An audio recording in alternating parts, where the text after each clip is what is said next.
dinners. Hi, Grandma Dorothy. I just wanted to call and tell you about my day at school.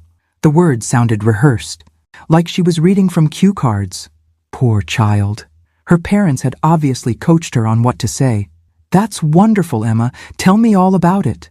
She launched into a detailed account of her classes, her friends, her teachers. Everything was wonderful and amazing, and she just couldn't wait to share it all with her beloved grandmother. It broke my heart, honestly. Not because she was lying, but because this forced conversation revealed how little we actually knew each other. Her parents had weaponized their own daughter, turning her into a pawn in their desperate game.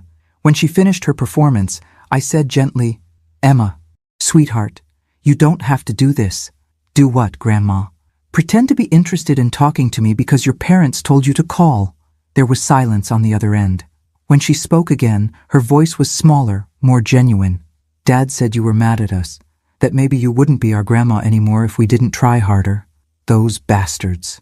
They'd terrified their own children to manipulate me. Emma, listen to me carefully. I will always be your grandmother, no matter what happens between me and your parents. That will never change. Do you understand?" "Yes, Grandma." "Good. Now, do you actually want to talk to me, or would you rather go do whatever 14-year-olds do when they're not being forced to call their grandmothers?" She giggled, and for the first time, she sounded like herself. "Can I go? I have homework." "Of course you can go. I love you, Emma." "Love you too, Grandma." The manipulation had officially begun. Day 5 brought flowers. An enormous arrangement of white roses and lilies arrived at my door with a card that read, "Thinking of you always. Love, Michael and Nora." I'd never received flowers from them before. Not for my birthday, not for Mother's Day, not even when Robert died.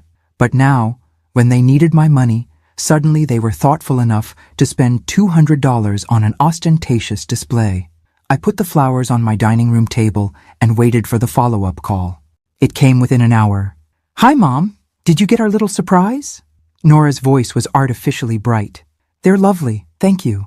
I just wanted you to know how much we appreciate everything you've done for us over the years.